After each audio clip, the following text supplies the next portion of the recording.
خدا کا خاص ایک احسان ہے یہ اولیاء اللہ۔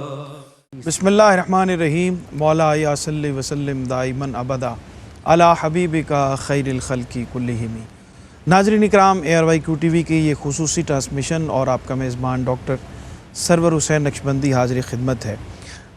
QTV کا یہ اعزاز ہے اور یہ اس کا افتخار ہے کہ اولیاء اعظام کے دن ہوں، صحابہ اکرام کے دن ہوں، اور اس طرح سے کسی بھی ایسی شخصیت جس کا تعارف، جن کے حوالے سے گفتگو کرنا یا جن کا ذکر کیا جانا اس دن یا اس حوالے سے ضروری ہو، تو ARYQ TV اس کو ضرور سامنے رکھتے ہوئے، اپنے ناظرین کی محبتوں کو پیش نظر رکھتے ہوئے ان کے ذکر کو شامل کرتا ہے۔ اپنے مہمانوں کے ذریعے اس شخصیت کا تعارف آپ تک پہنچایا جاتا ہے، ان کی سیرت و کردار کے حوالے سے، ان کے ملفوظات کے حوالے سے، اور ان کی شخصیت کے مختلف زاویوں سے ہم بات کر کے ان کا ذکر زندہ کر کے اصل میں اپنے دلوں کو توانائی دیتے ہیں۔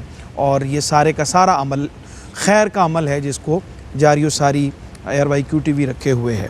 آج ہم جس شخصیت کا ذکر کریں گے، یہ جو 19ویں صدی ہے اور اس سے پیچھے اور اس کے بعد کا جو زمانہ ہے، یہ سارے کا سارا صوفیہ کرام سے بھرا ہوا ہے۔ تصوف کی جو لہر ہے اس صدی میں اور اس صدی کے آس پاس ہمیں بہت زیادہ تیزی سے لہراتی ہوئی محسوس ہوتی ہے۔ اور اسی دور میں آج ہم جس شخصیت کا ذکر کر رہے ہیں، حضرت حاجی وارث علی شاہ رحمۃ اللہ علیہ، اپنے حوالے سے، اپنی شخصیت کے حوالے سے، اور یہ ان بزرگوں میں شامل ہیں، ان کا تعلق قادریہ اور چشتیہ سلسلے کے ساتھ تھا، لیکن اس کے باوجود اس کے اندر انہوں نے اپنا ایک رنگ نکالا، ایک اپنی شناخت نکالی، اور نہ صرف یہ کہ اس سلسلے کو آگے بڑھایا بلکہ اپنے سلسلے کے ساتھ لوگوں کو منسلک کیا، اور محبت کا ایک ایسا نور اس سلسلے کے ذریعے سے پھیلا جس کی خوشبو پورے بر صغیر میں، ہمیں پاکستان میں بھی دکھائی دیتی ہے، اور ہمارے جو ساتھی ملک ہے وہاں پہ بھی خاص طور پہ اس کی گونج سنائی دیتی ہے۔ اس ضلع میں مجھے بھی جانے کا اتفاق ہوا، بارہ بنکی میں، اور وہاں پہ صوفیہ کانفرنس کے سلسلے میں، اور وہاں پہ ان کا ذکر خیر بڑے تواتر سے ہوتا رہا، اور لوگوں کے دلوں میں ان کی محبت کو میں نے اس طرح جاگزی پایا۔ اور اللہ والوں کی نسبت اور محبت ایسی ہی ہوتی ہے کہ ان کے دنیا سے جانے کے بعد یہاں زندگی میں لوگوں کا ذکر مفقود ہو جاتا ہے، اور جہاں صدیاں گزرنے کے بعد بھی لوگ ان کی محبتوں کے قیدی ہوں، تو یقیناً اللہ کے ذکر کے ساتھ، اس تعلق کے ساتھ، اور روحانیت کی اصل جو رسی ہے اس کو یہ لوگ تھامے ہوئے ہوتے ہیں، اس لیے ان کا ذکر جب بھی ہوتا ہے محبت کے ساتھ ہوتا ہے۔ تو حضرت حاجی وارث علی شاہ رحمۃ اللہ علیہ کا ذکر آج ہم کریں گے، اور ہماری خوش بختی ہے کہ ہمارے ساتھ بہت ہی خوبصورت اور معتبر مہمان جو ہے وہ تشریف فرما ہیں۔ بہت عرصے کے بعد ملاقات ہو رہی ہے جناب صاحبزادہ سید ثقلین حیدر شاہ صاحب سے، اور عرصہ دراز کے بعد یہ پاکستان واپس تشریف لائے ہیں، تو آپ کو خوش آمدید بھی کہتے ہیں حضرت، اور آپ کی تشریف آوری پر بھی آپ کے شکر گزار ہیں۔ آپ جب یہاں پہ تھے اس وقت بھی آپ سے استفادہ ہم کرتے تھے، اور واپس تشریف لانے پر بھی آپ سے اسی طرح سے مستفید ہو رہے ہیں۔ بہت شکریہ، بہت شکریہ۔ ان کے ساتھ تشریف فرمائے ہمارے بہت ہی محترم، ہمارے دیگر پروگراموں میں تشریف لاتے ہیں، بڑی میٹھی اور دھیمی اور بڑی ٹو دی پوائنٹ گفتگو کرتے ہیں، بہت اچھا لگتا ہے جب بھی تشریف لاتے ہیں، جناب مفتی غلام یاسین نظامی صاحب، آپ کو خوش آمدید کہتے ہیں جناب۔ بہت شکریہ آپ کی تشریف آوری کا۔ حضرت گفتگو کا آغاز کرتے ہیں حضرت حاجی وارث علی شاہ رحمۃ اللہ علیہ، ان کے حوالے سے، ان کے پس منظر کے حوالے سے، ان کی ولادت کے حوالے سے، جیسے آپ آغاز فرمانا چاہیں۔ اعوذ باللہ من الشیطان الرجیم، بسم اللہ الرحمن الرحیم۔ اللہم صلی علی سیدنا و مولانا محمد وعلی آل سیدنا و مولانا محمد وآلہ وصحبہ وبارک وسلم۔ سب سے پہلے تو میں آپ کا اور QTV کی پوری ٹیم کا شکر گزار ہوں، جنہوں نے مجھے آپ سے اور صاحبان سے مخاطب ہونے کا موقع عطا فرمایا، اور ایک مدت کے بعد آپ سے یوں ہم کلام ہونے کا موقع ملا مجھے۔ بزرگان دین، اولیاء کرام اور اللہ کریم کے مقرب، برگزیدہ اور پسندیدہ بندوں کا جہاں بھی ذکر کیا جائے، وہاں سے ایک روح کو ایک نئی تازگی ملتی ہے، اور انسان کی سیرت اور کردار کو اور اخلاق کو بہتر بنانے کے لیے ان کی جو ذوات ہیں وہ ایک مینارہ نور کی حیثیت رکھتی ہیں۔ بے شک حضرت پیر حاجی وارث علی شاہ صاحب رحمۃ اللہ تعالی علیہ یہ سلسلہ تصوف میں اپنا ایک منفرد مقام رکھتے ہیں۔ صحیح۔ 1234 یا 35 ہجری میں حاجی سید قربان علی کے گھر اور یکم رمضان المبارک کو آپ کی پیدائش ہے۔ اور سب سے پہلی بات تو یہ کہ جب یکم رمضان المبارک کو آپ کی پیدائش ہوئی تو یہ گھرانہ تو اپنے علمی مقام، اپنے ادبی مقام اور اپنے روحانی مقام کی وجہ سے احد میں ایک منفرد اور ممتاز حیثیت کا حامل تھا۔ اور جب ان کے گھر بچے کی ولادت ہوئی تو پھر لوگوں نے یہ دیکھا کہ آپ نے دن بھر کچھ نہیں کھایا اور افطار کے بعد آپ نے دودھ نوش فرمایا، اور یہ بات جو تھی یہ چند دنوں میں زبان زد عام ہو گئی کہ اس گھرانے میں جو ایک بچہ پیدا ہوا ہے وہ ابھی سے اتنا پاک طینت اور اتنا پاک باز ہے۔ اور پھر جو آپ کے والد گرامی سے وہ اپنے دور کے بہت بڑے ایک عالم دین بھی سے علوم ظاہری اور باطنی پر ایک کامل دسترس رکھا کرتے تھے، اور یہ اس طرح کا ایک پھر اتنے روحانی ماحول میں آپ کی پرورش ہوئی۔ اچھا، حسن اتفاق دیکھیے کہ تقریباً 3 سال کی عمر میں آپ کے والد گرامی کا وصال ہوتا ہے، اور اس کے بعد آپ اپنی والدہ آپ کی نگہداشت کرتی ہیں، اور کچھ عرصے کے بعد والدہ کا وصال ہوتا ہے، اور پھر دادی جان کی آغوش میں آتے ہیں، کچھ عرصے کے بعد دادی جان کا وصال ہوتا ہے، پھر چچا، اور پھر اپنے وقت کے ایک بہت بڑے عالم دین اور جو اپنے روحانی مقام کی وجہ سے بھی ایک اپنا ایک خاص پہچان اور وجاہت رکھتے تھے، حاجی سید خادم علی شاہ صاحب۔ یہ آپ کی ہمشیرہ کے شوہر تھے، آپ کے بڑے بہنوئی تھے، بزرگ کی جگہ پر تھے، اور وہ آپ کو لے کر جاتے ہیں، اور پھر لکھنؤ جیسی ایک ادبی ماحول میں آپ کی پرورش ہوتی ہے۔ ماشاءاللہ ماشاءاللہ، بہت شکریہ حضرت۔ ابتدائی بہت خوبصورت آپ نے ذکر کیا حضرت حاجی وارث علی شاہ رحمۃ اللہ علیہ کا۔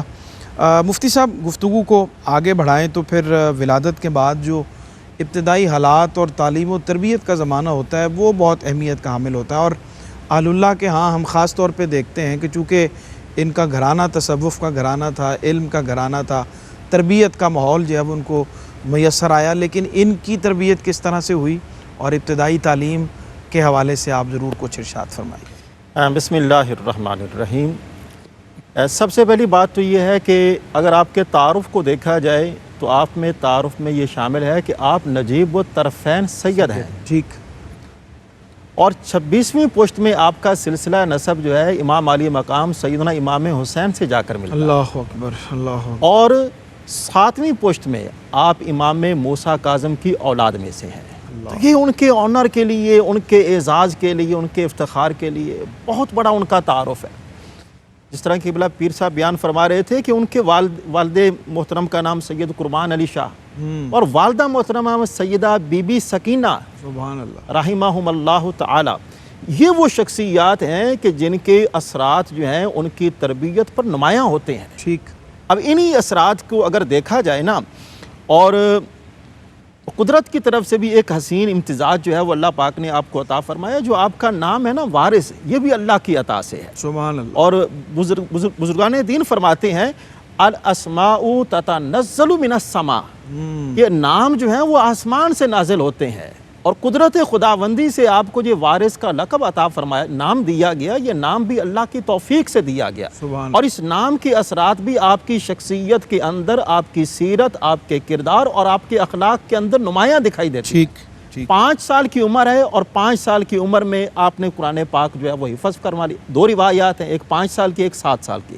اور اس کے بعد 14 سال تک آپ نے شریعت اور طریقت کے تمام علوم پر دسترس حاصل کر لی، ماشاءاللہ، اور 15 سال کی جب عمر کو پہنچے، جس طرح کہ آپ کے پیر و مرشد جو ہیں جن کا تعلق سلسلہ قادریہ سے بھی ہے، سلسلہ چشتیہ سے بھی ہے، اور دیکھا جائے سلسلہ نقشبندیہ سے بھی ہے، وہ ان تینوں خانقاہوں کے فیض یافتہ ہیں، اور اتنی مبارک ہستی جو ہے وہ آپ میں فیض جو ہے وہ تقسیم کر رہی ہے، آپ کی سرپرستی فرما رہی ہے۔ اور سلسلہ وارثیہ جو ہے در حقیقت یہ سلسلہ چشتیہ اور سلسلہ قادریہ کا حسین امتزاج ہے، اور آپ اس سلسلہ عالیہ وارثیہ، آپ اس کے بانی جو ہے وہ شمار کیا جاتے ہیں۔ ٹھیک، تو اس کے بعد 14 سال کی عمر میں آپ نے تمام کے تمام علوم پر دسترس حاصل کر لی۔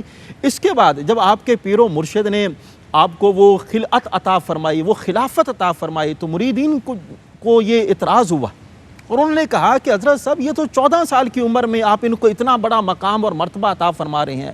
آپ آگے سے جواب دیتے ہیں کہ جو ان کے مراتب ہیں اور جو ان کے مناقب ہیں ان سے میں بخوبی واقف ہوں، تم ان کے مقام اور مرتبے کو نہیں جانتے ہو، تم سمجھتے ہو کہ یہ مرید ہے، یہ مرید نہیں، یہ میری مراد ہے۔ سبحان اللہ سبحان اللہ۔ تو آپ اس سے اندازہ لگا سکتے ہیں کہ حضرت سید وارث علی شاہ صاحب کا مقام، ان کی تعلیم و تربیت اور ان کے احوال، اور وہاں سے پھر آپ کے فیض کا آغاز ہوتا ہے، اور تب سے لے کر آج تک آپ کے فیض کا سلسلہ جو ہے وہ جاری و ساری ہے۔ لاکھوں نہیں کروڑوں کی تعداد میں لوگ جو ہیں وہ آپ سے فیض یافتہ ہوئے ہیں، اور ان کے فیض کا اثر ہے کہ بیدم شاہ وارثی جیسی عظیم المرتبہ شخصیت بھی ان کے وہ خوشہ چینوں میں شمار ہوتی ہے، اور اسی طرح دیکھا جائے عنبر شاہ وارثی وہ بھی ان کے خوشہ چینوں میں شمار ہوتی ہے، اور ان کے سامنے اپنی عقیدتوں اور محبتوں کا اظہار کرنے میں فخر محسوس کرتے ہیں۔ کیا بات ہے۔ یہاں ایک جملے کا میں اضافہ جی، کر دوں، بسم اللہ۔ حضرت کی مزاج میں، طبع میں استغراق اکثر غالب رہتا، ٹھیک۔ اور بڑی بڑی دیر خاموشی، جسے خود احتسابی بھی کہا جا سکتا ہے، آپ اس میں اسی کیفیت میں رہتے۔ تو ایک دفعہ حضرت حاجی خادم علی صاحب کی خدمت میں کسی مرید نے عرض کیا کہ حضرت جو قبلہ شاہ جی ہیں وہ کافی دیر دنیا و مافیہ سے بالکل بے خبر ہوتے ہیں اور انہیں اپنی بھی خبر نہیں ہوتی۔ تو حضرت جو آپ کے شیخ طریقت نے وہاں انہوں نے ایک جملہ کہا تھا، وہ جملہ بہت لطیف اور خوبصورت ہے۔ انہوں نے کہا تھا تم کہتے ہو کہ اسے خبر نہیں ہے، تو ایسا نہیں ہے، ہمیں ان کی خبر نہیں ہے، انہیں ہم سب کی خبر ہے۔ واہ تو واہ جی واہ۔ اتنا بڑا روحانی مقام۔ کیا بات ہے، سبحان اللہ سبحان اللہ۔ سب کی ساقی پہ نظر ہو یہ ضروری ہے، مگر سب کی ساقی پہ نظر ہو یہ ضروری ہے، مگر سب پہ ساقی کی نظر ہو یہ ضروری تو نہیں۔ واہ کیا ہمارے ساتھ رہیے، لوٹتے ہیں ایک چھوٹے سے وقفے کے بعد۔ جی ناظرین، خوش آمدید کہتے ہیں وقفے کے بعد آپ کو، اور آج ہم حضرت بابا سید وارث علی شاہ رحمۃ اللہ علیہ کے حوالے سے بات کر رہے ہیں۔ دیوا شریف میں سے ان کا تعلق ہے اور ان کے بزرگوں کا سلسلہ تصوف ہے، اور پھر جیسا میں نے ذکر کیا کہ ایک نئی بنیاد رکھنا، اتنے بڑے سلسلوں کے ہوتے ہوئے ایک نئی شناخت کے ساتھ سامنے آنا تصوف میں، یہ بہت بڑا کارنامہ ہے، بڑی یہ بہت ریاضت اور بہت محنت مانگتا ہے، یہ علم بھی اور یہ تعلق بھی۔ اور گفتگو ہماری آگے بڑھ رہی ہے، اور میں قبلہ شاہ صاحب کی خدمت میں حاضر ہو رہا ہوں۔ آپ کے جو اخلاق ہیں، آپ کی جو سیرت ہے، آپ کی جو تعلیمات ہیں، اس کے حوالے سے کچھ ارشاد فرمائیے۔ آپ کے اخلاق پہ بات کرنے سے پہلے میں یہ کہوں گا کہ حضرت جب خلافت عطا کی گئی آپ کو، تو حضرت حافظ خادم علی شاہ صاحب نے اس موقع پر ایک جملہ بول، کچھ مریدین نے اعتراض کیا، جس طرح قبلہ مفتی صاحب نے فرمایا، تو آپ نے یہاں پر بھی ایک جملہ بولا تھا۔ آپ نے فرمایا تھا اس میں جو میں دیکھ رہا ہوں وہ تم نہیں دیکھ رہے، جو کمال، جو جوہر، جو میں دیکھ رہا ہوں وہ تم نہیں دیکھ رہے، اور جب میں نہیں دیکھ رہا ہوں گا تو زمانہ اسے دیکھے گا۔ اللہ۔ اور آج دیکھ لیجئے کہ حضرت پیر خادم علی شاہ صاحب تو خود موجود نہیں ان کے شیخ طریقہ، لیکن ایک زمانہ معترف ہے آپ کی جو روحانی آپ کا کمال تھا اس کا۔ اچھا، ایک چھوٹی سی بات آپ کو بتا کے پھر آگے چلتا ہوں۔ ایک شخص تھا، تو وہ آپ کا اخلاقی مقام کیا تھا، اور اس کو دیکھنے کی، سمجھنے کی آج بڑی ضرورت ہے۔ میں سمجھ رہا ہوں جتنی آج ہے اتنی پہلے نہیں تھی۔ ہم میں برداشت نام کی چیز ہی نہیں رہی۔ کوئی زمانہ ہوتا تھا کسی جگہ پر آٹے کا اگر قحط ہو جاتا تھا، گندم کم ہو جاتی تھی، تو بڑی مشکلات کا لوگ شکار ہو جاتے تھے۔ اب زمانہ جدید ہو گیا، لوگ بڑی جلدی کے ساتھ اناج اس جگہ پر پہنچا جاتے ہیں، قحط کسی کیفیت اور قلت نہیں پیدا ہوتی، لیکن آج برداشت کا قحط ہے۔ کوئی ایک بات بھی کسی کو بول دے تو ناگوار گزرتی ہے مزاج پہ اتنی کہ آگ بگولا ہو جاتا ہے۔ حضرت کو ایک شخص آپ کے اخلاق کا امتحان لینے کے لیے آیا، اور اس نے سنا کہ حضرت پیر وارث علی شاہ صاحب جو ہیں یہ اخلاق میں، ضبط نفس میں، تحمل میں اپنی مثال آپ ہے۔ اچھا، اس نے آپ کی محفل آراستہ سی، وہ سامنے سے گزرا اور اس نے اونچی آواز میں آپ کو سلام کیا، السلام علیکم ورحمۃ اللہ وبرکاتہ۔ اچھا، آپ کا مزاج تھا کہ آپ کھڑے ہو کر جواب دیا کرتے تھے اور معانقہ اور مصافحہ کیا کرتے تھے، لیکن وہ قریب نہ آیا، وہ سلام کر کے گزر گیا۔ اچھا، دوسری مرتبہ وہ پھر قریب سے گزرا اور اس نے پھر سلام کیا، آپ نے پھر جواب دیا۔ اچھا، کرتے کرتے 30 مرتبہ سے زائد مرتبہ وہ قریب سے گزرا اور اس نے سلام کیا اور آپ نے اس کا جواب دیا، لیکن جبین پر شکن نہیں آئی، زبان سے کوئی ایسا جملہ نہیں نکلا جو اس کے دل کو دکھاتا. اور تیسری مرتبہ سے زائد مرتبہ جب وہ گزرا گیا تو وہ آپ کے پاس آیا اور کہا حضرت میں تو تجربہ کرنے کے لیے آیا تھا، بھلا آپ کا ضبط کا مقام کیا ہے اور آپ کے تحمل کی آپ کے اندر کیفیت کیا ہے. تو آپ نے آخری جملہ ارشاد فرمایا، آپ نے فرمایا کہ اگر میرے جسم میں طاقت ہوتی تو 30 دفعہ تو کیا تم 300 مرتبہ بھی گزرتے تو میں اس کا جواب دیتا چلا جاتا. اللہ اکبر، اللہ اکبر. کچھ مزید ارشاد فرمانا. یہ اچھا میں پھر وہی بات کروں گا کہ آج بزرگان دین اولیاء کرام کی ہم نے کیا کیا، ہم نے اتنی بڑی شخصیات کو جن کا قد کو ہمالیہ سے بڑا تھا، ہم نے کیا کیا، ہم نے محض ان کو کرامات کے تانے بانے میں الجھا کر رکھ دیا، اتنی بڑی شخصیات کو. اور ہوا کیا کہ ان کی پاکیزہ سیرت اور ان کا جو درخشندہ کردار تھا وہ آہستہ آہستہ ہماری نظروں سے اوجھل ہوتا چلا گیا. آج بھی حضرت پیر وارث علی شاہ صاحب کو دنیا سے گئے کتنا عرصہ بیت گیا، آج کی ان کے آستانے پر بلا تفریق رنگ و نسل اور بلا تفریق مذہب و ملت ہر طرح کے لوگ جو ہیں، وہ امیر ہیں، وہ غریب ہیں، وہ ادنا ہیں، وہ اعلیٰ ہیں، وہ عالم ہیں، وہ کم پڑھے لکھے ہیں، جو بھی ہیں، آج بھی آپ ان کی جا کے درگاہ پر دیکھیں تو آپ کو ایک انبوہ کثیر نظر آتا ہے، ایک ہجوم نظر آتا ہے. اور یہ سلسلہ ابھی نہیں، یہ آپ کی زندگی میں بھی اسی طرح جاری. ٹھیک. حضرت کیا فرماتے ہیں، آپ کے اسفار کے حوالے سے بھی بے شمار سفر آپ نے کیے، اور پھر آپ کے جو ملفوظات ہیں، جو آپ کے خوبصورت اقوال ہیں، اور آپ نے جس طرح سے محبت پر اپنے اہل محبت کو قائل کیا اور اس کی اہمیت کو سمجھایا، اس کے حوالے سے ارشاد فرمائیے کچھ. آپ سیرو فی الارض کی عملی تفسیر. ٹھیک. سفر کا آغاز آپ نے اجمیر شریف سے کیا. صحیح. وہاں پر پہنچے، آپ نے اس بارگاہ کے اندر جوتے پہننا جو ہے وہ شایان شان نہیں سمجھا. وہاں سے پھر آپ روزہ ہدایات بہت فرمائے آپ نے. جی سبحان کربلا معلیٰ میں جب گئے ہیں تو اس کے بعد سے میں اسی کے اوپر عرض کرنے لگا ہوں. پھر آپ بیت اللہ شریف پہنچے، حج کی سعادت حاصل کی، 1 ماہ تک مدینہ منورہ رہے، اور وہاں سے پھر نجف اشرف تشریف لے گئے. وہ سیدنا علی المرتضیٰ کی وہ صفت بوترابی کا اثر آپ کی ذات پر اتنا ہوا، آپ نے زندگی کی آخری سانس تک کبھی بستر پر نہیں، ہمیشہ فرش پر آرام فرمایا ہے. پھر آپ کربلا معلیٰ پہنچے، اور وہاں پر پہنچ کر جو کربلا کے جو سردار ہیں ان کی تشنہ لبی کو یاد فرما کر آپ ہمیشہ جو ہے وہ آپ روزے کے ساتھ رہا کرتے تھے، یعنی روزوں کی پابندی فرمایا کرتے تھے. بہت کم کھانے کا معمول تھا آپ کا، کم بولا کرتے تھے، جس طرح قبلہ پیر صاحب بیان فرما رہے ہیں، کم بولا کرتے تھے اور غذا جو ہے وہ بہت کم ہوا کرتی تھی. یہ سفر کے اثرات یہ ہوتے ہیں کہ جو سفر کے اندر آب و ہوا ہے، آب و ہوا آپ کی شخصیت پر اثر انداز ہوتی ہے. اسی طرح یہ جو ویریشنز وغیرہ ہوتی ہیں شخصیات کی، آپ جہاں پر پہنچتے ہیں تو وہ اثرات جو ہیں وہ آپ کی شخصیت کے اندر منتقل ہوتی ہیں. اس کو کہتے ہیں فیض کہتے ہیں. یہ وہاں سے سارے کا سارا فیض لے کر افریقہ، یورپ، تمام کے تمام ملکوں سے کوئی ایسا ملک نہیں تھا کہ جہاں پر آپ تشریف لے جاتے ہوں اور وہاں پر آپ کے قدر کی نگاہ سے نہ دیکھا جاتا ہو. چہرہ اتنا نورانی تھا، جو ایک مرتبہ دیکھتا ان کی نظر جو ہے وہ آپ کے چہرہ انور سے نہیں ہٹتی تھی. اور جو آپ کی گفتگو سماعت فرماتے تھے، اور گفتگو کے اندر ایسی روحانیت، ایسی طہارت اور ایسی پاکیزگی ہوتی تھی کہ دلوں کو سکون اور اطمینان کی دولت نصیب ہوتی تھی. یہ اللہ کا خاص فضل و کرم ہے جو اللہ پاک نے آپ کو عطا فرمایا ہے. اور اسی طرح دیکھا جب آپ واپس تشریف لاتے ہیں، واپس آ کر آپ مخلوق کو بتاتے ہیں، بھائی دیکھو ایک ہی بات یاد رکھو، خدمت خلق ہی خدمت الہی ہے. واہ واہ.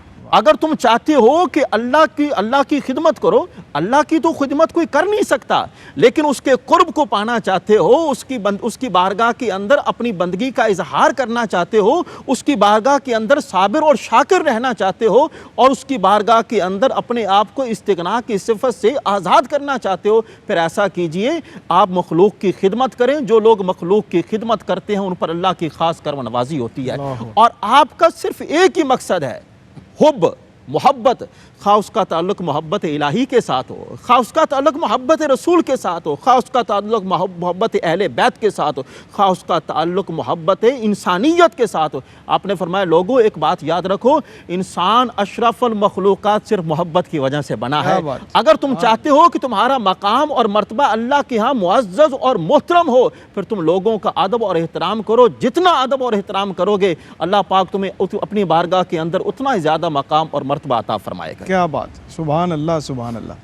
بہت سارے اقوال جو ہیں وہ حضرت آپ کے حوالے سے معروف بھی ہیں، اور بہت ساری ایسی روحانیت کی تربیت کی باتیں اپنے اہل محبت کے ساتھ آپ نے فرمائی، اور خاص طور پہ جو اپنے